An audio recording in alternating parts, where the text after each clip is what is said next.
few years or so, something becomes the new pop culture punching bag. And similarly to how you never know when something's going to become really popular, you never really know what's going to become super unpopular either. When something gets really successful, there's always a backlash that follows. And when something gets a ton of hate, you'll get a group of people defending it.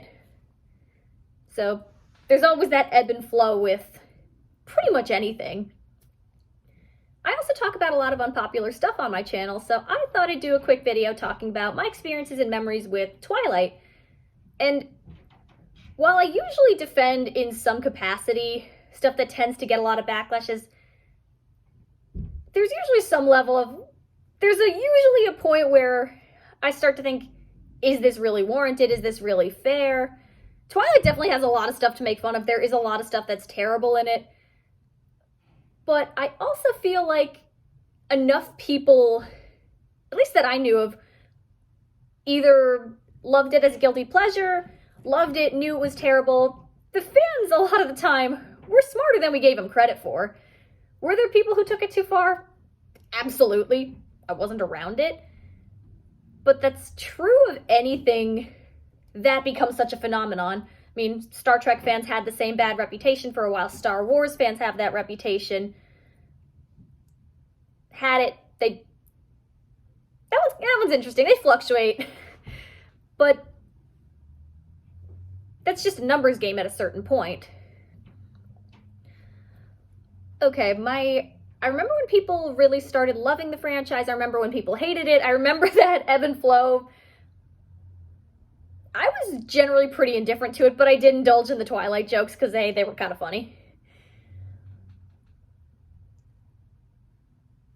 I was dragged, I thought, I was taken to 3 of the 4 movies, none of which were my idea, but I thought, okay, why not? All right, that was fun.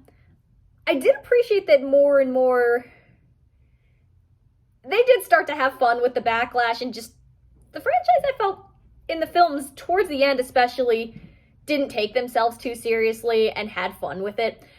I do remember the last movie having that quality, that it was just fun. It was embracing the so bad it's good. It didn't take itself all that seriously.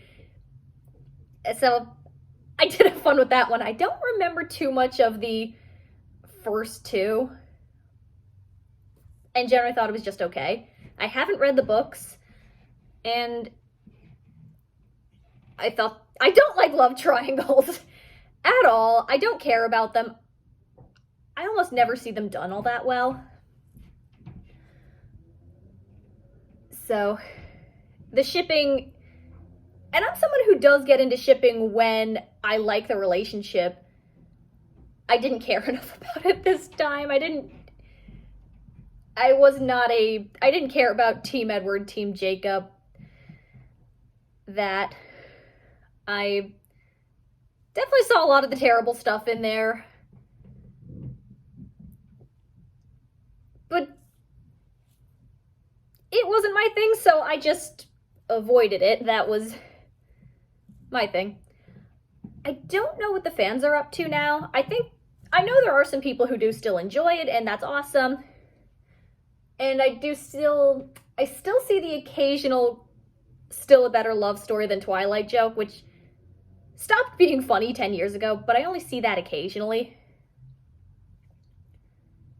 I do find it interesting that in some ways I would say that it did bring romance more into the forefront. I'm somebody who actually does like romance, but I don't often see it done well in fiction. I mean, my favorite Disney movie is Beauty and the Beast. And the romance is genuinely very sweet, genuinely very believable. I like a movie called Gentlemen Prefer Blondes. That's actually one of my favorite movies of all time. And what I like about that film, the friendship between the 2 main characters, between Marilyn Monroe's character and Jane Russell's character, by the way, it's a classic Hollywood film. I like a lot of that. Their friendship is very genuine, very sweet, very nice, but then Jane Russell's character has a really sweet romance with this detective. And I thought, oh, that's really genuinely very sweet.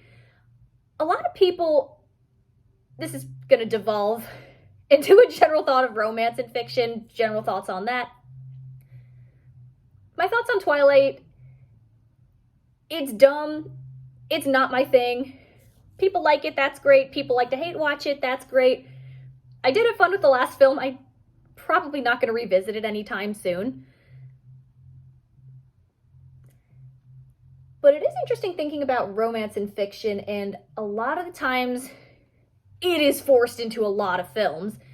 It is, and it's not fun to watch when it is.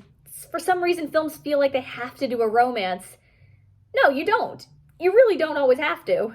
Sometimes a friendship can be just as compelling, or familiar relationship, or just the relationship with yourself, or your relationship with the world around you. There's a lot you can do. You don't just need to have a romance.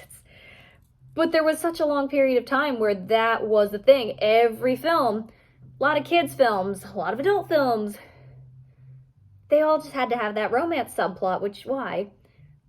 And a lot of the times it was forced, and a lot of the times it would just evolve into, oh, couple fights all the time, but then they get together, and that's just not fun. Or love triangles. I hate love triangles. But when two characters legitimately have chemistry, when they really like each other, when they have common interests, when they grow as people, that's compelling.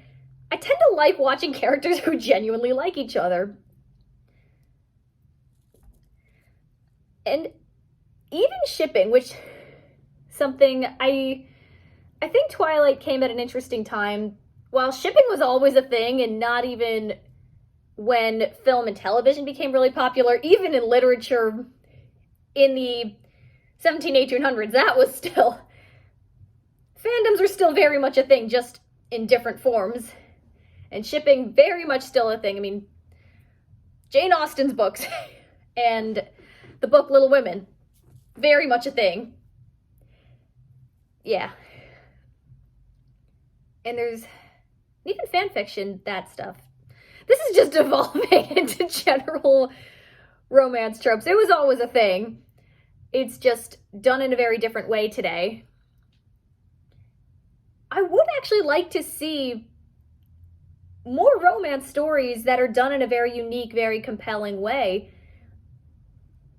And even with shipping, I realize fandoms can get overzealous with it, but I do legitimately like different interpretations of relationships only when there's some basis for it in the show, or when it's made clear. It's like, oh, what a what if scenario. Actually, no. Nope. Oh, it's canon. I don't know what I'm doing here. Anyways, Twilight's dumb. People like their stuff. That's fine. Romance is done very poorly, but it doesn't need to be. This is weird. Twilight it is what it is. Can we celebrate love in a healthy way? I'd like to see more healthy relationships on screen too. Let's just have a healthier take on love going forward. Can we do that? Can we? I don't know. I'd like to see it though.